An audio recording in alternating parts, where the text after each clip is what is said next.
Hello மக்களே, welcome to my YouTube channel. இன்றைக்கி பார்த்தீங்கன்னா ஒரு வ்ளாக் தான் பார்க்க போகிறோம். என்ன வ்ளாக்னு பார்க்குறதுக்கு முன்னாடி மறக்காம நம்ம சேனலை சப்ஸ்கிரைப் பண்ணி வச்சுக்கோங்க. இன்றைக்கி பார்த்தீங்கன்னா ஒரு வித்தியாசமான சமையல் தான். என்னென்னு பார்த்தீங்கன்னா எங்கள் வீட்டில் மார்னிங் என்ன பண்ணோம் அப்படின்னு தான் நம்ம பார்க்க போகிறோம்.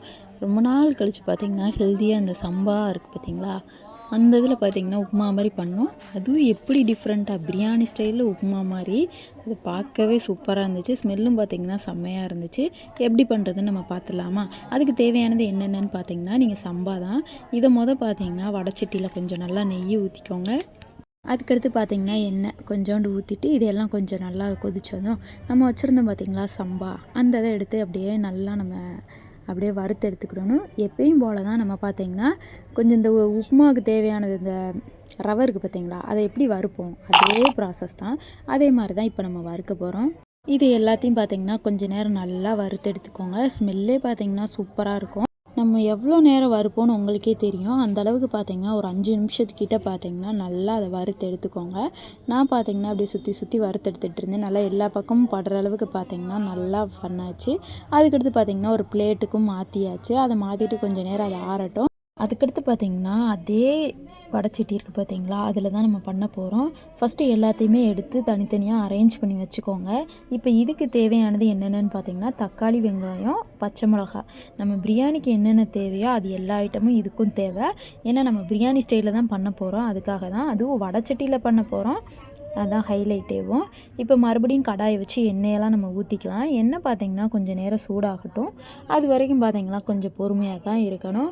நீங்கள் எல்லாமே பக்கத்துலேயே எடுத்து வச்சுக்கோங்க. இதில் கொஞ்சம் டிஃப்ரெண்ட்டாக என்னன்னு பார்த்திங்கன்னா கடுகு, அதுதான் கொஞ்சம் ஆட் பண்ணிக்கோங்க. கடுகு, அதுக்கடுத்து பார்த்திங்கன்னா கருவேப்பிலை இருந்துச்சுன்னா கொஞ்சோண்டு ஆட் பண்ணிக்கோங்க. இது ரெண்டுத்தையும் போட்டு கொஞ்சம் நேரம் நல்லா வதக்கி விடணும். கடுகு பார்த்திங்கன்னா கொஞ்சம் நேரம் பொரிஞ்சு வந்துக்கிடட்டும். அதுக்கடுத்து பார்த்திங்கன்னா நீங்கள் கருவேப்பிலையை ஆட் பண்ணிக்கலாம். இது எல்லாம் ஆட் பண்ணி முடித்ததுக்கப்புறம் நம்ம வெங்காயம் கட் பண்ணி வச்சுருந்தோம் பார்த்திங்களா, இந்த பிரியாணிக்கு எப்படி கட் பண்ணுவோம் அதே வாக்கில் தான். அதை பார்த்திங்கன்னா கட் பண்ணதை அப்படியே உள்ளே போட்டுக்கலாம். போட்டு அதையும் நல்லா கொஞ்சம் நேரம் வதக்கி விட்டுருங்க. அது கொஞ்சம் நேரம் நல்லா வதங்கட்டும். நல்லா கோல்டன் கலரில் வர அளவுக்கு கொஞ்சம் நேரம் வதக்கி விட்டுக்கிட்டே இருங்க.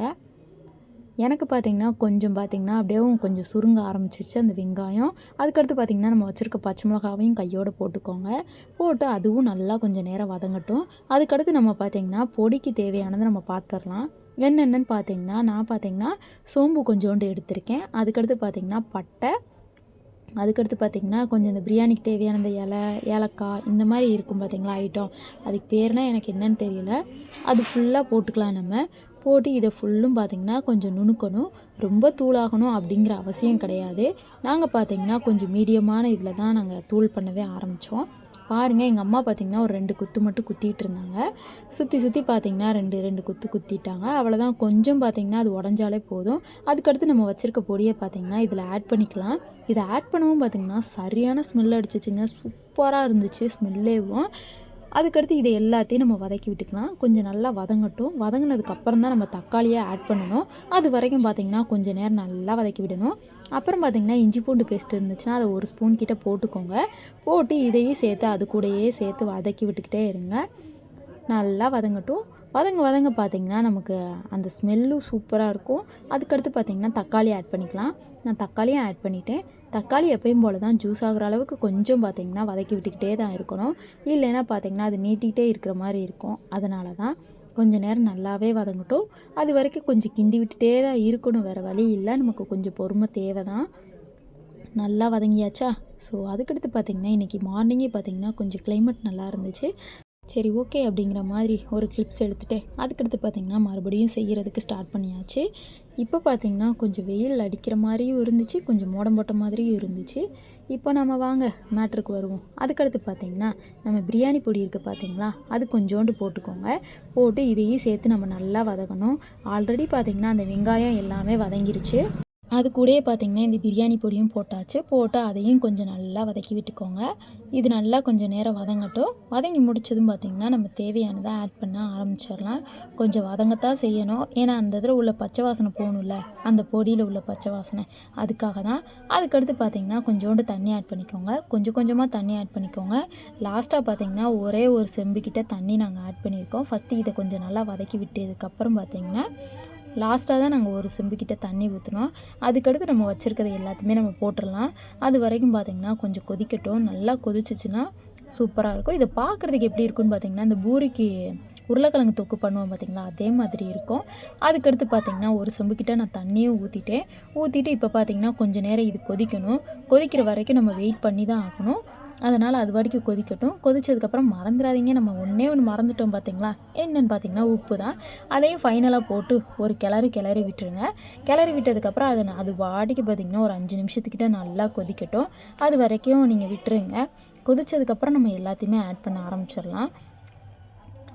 நான் கொஞ்சம் நேரம் பார்த்திங்கன்னா கொதித்ததுக்கப்புறம் புதினா இலை இருந்துச்சுன்னா அதையும் கொஞ்சம் போட்டுக்கோங்க. ஏன்னா எல்லாத்தையும் நம்ம போட்டதுக்கப்புறம் பார்த்திங்கன்னா அது கொதிக்க அது ஒரு ஸ்மெல்லு நல்லாயிருக்கும். அதனால் நான் அப்படியே விட்டுட்டேன் நான். இப்போ பார்த்திங்கன்னா ஒரு 10 நிமிஷத்துக்கிட்ட நல்லாவே கொதிச்சிருச்சு. நல்லா மசாலா எல்லாமே பார்த்திங்கன்னா கொஞ்சம் நல்லாவே ஆயிடுச்சு. இந்த ஸ்டேஜில் பார்த்திங்கன்னா நம்ம வச்சுருக்க சம்பாவை போட்டுக்கலாம். உள்ளே போட்டு அதை மெதுவாக கிளறணும். நம்ம கிளற பார்த்திங்கன்னா அதுவும் கட்டியாயிரும். ஆக்சுவலாக பார்த்திங்கன்னா இதை பார்க்குறதுக்கு வேணால் உப்புமா மாதிரி இருக்கலாம். ஆனால் டேஸ்ட் வைஸ் பார்த்திங்கன்னா அப்படியே நம்ம பிரியாணி சாப்பிடுவோம் பார்த்திங்களா, அதே டேஸ்ட்டில் தான் இருக்கும். நம்ம பார்த்திங்கன்னா நிறைய பேர் பிரியாணி பிடிக்கும். அதுக்காக பார்த்திங்கன்னா இந்த ஸ்டைலில் பண்ணி கொடுத்தாங்க அப்படின்னா, இந்த சம்பா பார்த்திங்கன்னா ஆல்ரெடி நம்ம உடம்புக்கு வேறு ஹெல்த்தியான ஒன்று. இது கூட சேர்ந்து சாப்பிடும்போது பார்த்திங்கன்னா கொஞ்சம் நமக்கு சாப்பிட்ற மாதிரி ஃபீலே இருக்காது. பிரியாணி சாப்பிட்ற மாதிரியே தான் இருக்கும். சில பேருக்கு பார்த்திங்கன்னா உப்புமா பிடிக்காது. எனக்கு கூட உப்புமானாலே பிடிக்காதுங்க. பட் இந்த மாதிரி செஞ்சு சாப்பிடும்போது எல்லாருக்குமே சீரியஸாகவே அவ்வளோ சூப்பராக இருக்கும். எல்லாருக்குமே பிடிக்கும். அதனால தான் சொல்கிறேன். இப்போ நம்ம தண்ணியும் ஊற்றியாச்சு, சம்பாவும் போட்டாச்சு. இது கொஞ்சம் நேரம் கொதிக்க பார்த்திங்கன்னா அது அப்படியே கட்டியாகிக்கிட்டே வரும். நானாக பார்த்திங்கன்னா அப்படியே விட்டுறாதீங்க. கொஞ்சமாக இதே மாதிரி அப்படியே கிளறி விட்டுக்கிட்டே இருந்திங்கன்னா அது இன்னும் கட்டியாகிக்கிட்டே தான் வரும். அப்படியே பார்த்திங்கன்னா ஃபைனலாக பார்த்திங்கன்னா நல்லா அந்த உப்புமா ஸ்டேஜுக்கு வந்துடும். அது வரைக்கும் பார்த்திங்கன்னா நம்ம கொஞ்சம் பொறுமையாக கிளறி விட்டுட்டே தான் இருக்கணும். சுற்றி பார்த்திங்கன்னா தண்ணி விட்டுக்கிட்டே இருக்கும். நீங்கள் பார்த்திங்கன்னா கிளற தான் அது பார்த்திங்கன்னா கொஞ்சம் தின்னாக ஆகும். அது வரைக்கும் பார்த்திங்கன்னா கொஞ்சம் கிளறி விட்டுட்டே இருங்க. ஃபைனலாக பார்த்திங்கன்னா எனக்கு நல்லாவே கட்டியாயிருச்சு. இந்த ஸ்டேஜில் பார்த்திங்கன்னா கொஞ்சோண்டு எலுமிச்சம்பழம் இருக்குது பார்த்திங்களா, அரை எலுமிச்சம்பழத்துக்கிட்டே எடுத்திருக்கேன் நான். அதை பார்த்திங்கன்னா அப்படியே புழிஞ்சு விட்டுக்கோங்க. புழிஞ்சு விட்டதுக்கப்புறம் இதையும் நல்லா மிக்ஸ் பண்ணி விட்டுருங்க. நல்லா மிக்ஸ் ஆகட்டும். அது வரைக்கும் பார்த்திங்கன்னா கொஞ்சம் பார்த்திங்களா எப்படி இருக்குதுன்னு, சூப்பராக இருக்குல்ல. இதை பார்த்திங்கன்னா கொஞ்சம் நல்லா மிக்ஸ் பண்ணி விட்டுறலாம். இதுக்கு பார்த்திங்கன்னா நீங்கள் தயிர் வெங்காயத்தை வச்சு சாப்பிட்டாலும் சூப்பராக இருக்குங்க. நாங்களும் தயிர் வெங்காயத்தை வச்சு சாப்பிட்டு பார்த்தோம். வேறு லெவலில் இருந்துச்சு. சீரியஸாக சூப்பராக இருந்துச்சு. கண்டிப்பாக நீங்களும் வீட்டில் ஒரு தடவையாவது இந்த மாதிரி ட்ரை பண்ணி சாப்பிட்டு பாருங்கள். உங்களுக்கே ரொம்ப பிடிக்கும். அப்புறம் என்னங்க, ஃபைனலாக என்ன பண்ணணும், நம்ம ரெடி ஆயிடுச்சு. கொத்தமல்லி இருந்துச்சுன்னா அது கொஞ்சம் போட்டுட்டு அவ்வளோதாங்க, ஃபைனல் டச்சுக்கு வச்சாச்சு. இந்த வீடியோ உங்களுக்கு யூஸ்ஃபுல்லாக இருந்திருக்கும்னு நான் நம்புகிறேன். இந்த வீடியோ பிடிச்சிருந்துச்சுன்னா மறக்காமல் நம்ம சேனலை சப்ஸ்கிரைப் பண்ணிவிட்டு லைக் அண்ட் ஷேர் கமெண்ட் பண்ணிக்கோங்க. கண்டிப்பாக நீங்களும் வீட்டில் ஒரு தடவையாவது ட்ரை பண்ணி சாப்பிட்டு பாருங்கள். சாப்பிட்டு எப்படி இருந்துச்சு அப்படின்னு மறக்காமல் கமெண்ட் செக்ஷனில் வந்து ஷேர் பண்ணுங்கள். நான் நெக்ஸ்ட் வீடியோவில் உங்களை பார்க்குறேன். டாடா பாய்.